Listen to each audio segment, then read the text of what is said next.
നമസ്കാരം, ഞാൻ മനോജ് നെടിയാക്കൽ. പുതിയൊരു വീഡിയോയിലേക്ക് എല്ലാവർക്കും സ്വാഗതം. കുരുമുളകിൻ്റെ യാത്ര 1000-ലേക്ക്. ഇന്നും വൻ വിലക്കയറ്റം.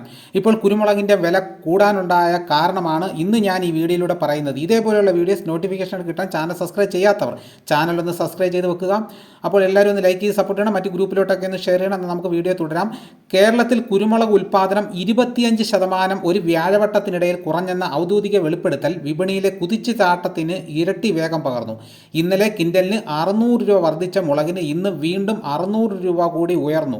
അയൽ സംസ്ഥാനങ്ങളിലും കാലാവസ്ഥ വ്യതിയാനങ്ങൾ മൂലം വിളവ് ചുരുങ്ങി. കുരുമുളക് വില 4 അക്കത്തിലേക്ക് ഉയരാൻ സാധ്യത തെളിഞ്ഞതായി കർണാടകത്തിലെ വൻകിട തോട്ടങ്ങൾ.